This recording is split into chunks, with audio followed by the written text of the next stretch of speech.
From the WDEF News 12 Sports Desk, you're watching Touchdown Friday Night, sponsored in part by your Tennessee Valley Federal Credit Union and Zaxby's. After losing 3 of their first 4 games, Ridgeland has built some momentum heading down the stretch. If the Panthers beat Northwest Whitfield tonight, they would get their record back to 500 and they'd stay in the race for the playoffs. Well, Northwest taking the field in style. I mean, look at those lights. That's pretty cool. They start scoring in style, too. Luke Shiflett throws a bomb to Will Blanchard, who pulls it in. He goes up and snags it for the big game. Shiflett keeping it this time, and he's going to find a way to scamper down the field. He makes his way to the sideline. 2 men to beat. What's he going to do? Whoop, right between them, going to the end zone. That's a touchdown. All right, Northwest is really rolling. They're going to cap off their next drive this time with a handoff. Keep it on the ground. Give it to Dominic Sistrunk. He goes up the middle untouched for their second touchdown. And after run, Ridgeland finally decides to throw, and it pays off. Ivy Boheme to Markeith Montgomery. They get on the board. That's a big touchdown for Ridgeland. Northwest answers back, though, with another strike from Shiflett, this time to John Tent, who recovers from being held. I mean, that was blatant. Still gets the reception and then does the rest. And then after the fumble snap, he's alert. He's going in for the 2-point conversion. He dives over the line, but he fumbles the ball. Northwest still recovers. Now, we're going to have a little bit of a meeting of the minds to figure out what exactly goes on. Quick thinking, but it goes for 2 points. That's 2 points. That's all that matters. You get it. Northwest goes on to win this one, 43-29. All right. Picking up late in the second quarter, Ringgold does a reverse to Peyton Tennant, and he's going to go for enough for the first down.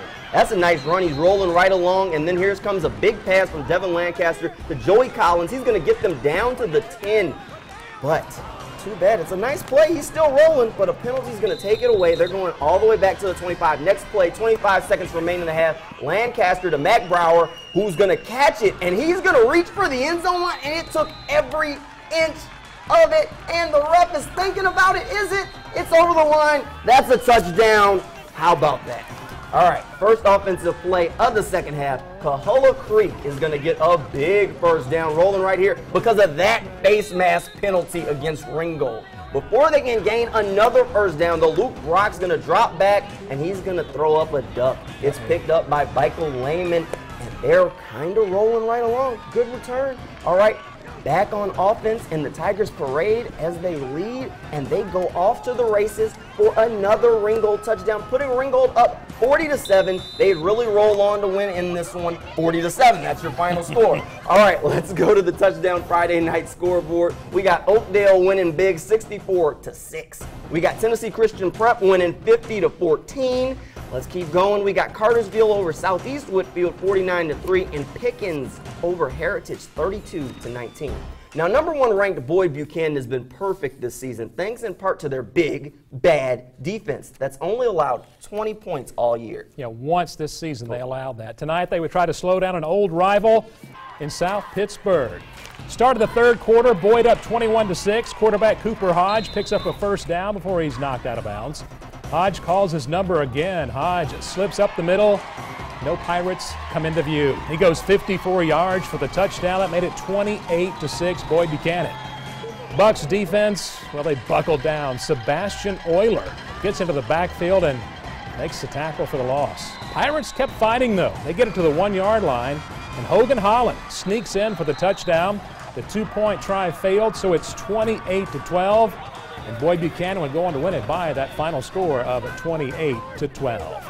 Elsewhere tonight, Bledsoe County traveled to Brainerd. First quarter, Warriors at the Panthers goal line. Quick give to Caleb Smith. He goes in for the touchdown at 7-0. Then it seemed both defenses loaded up on the pickle juice. Man, that stuff's got to be nasty. They were energized. Kevin Whitson just blows up this play in the backfield, a loss of 5 on the play. More good defense from Bledsoe County. Brett Boring. Nothing boring about this. He stuffs the run. Loses his helmet as well. Then it was the Panthers' turn to play some good defense. Warriors trying to go wide, but Tyler Thappa, he's right there for the tackle for the loss. Bledsoe County wins a close one tonight. The final score, 14-12. Back to the Touchdown Friday night scoreboard. Well, I guess we're not. Still plenty of games to come on Touchdown Friday night, including East Ridge and Loudon.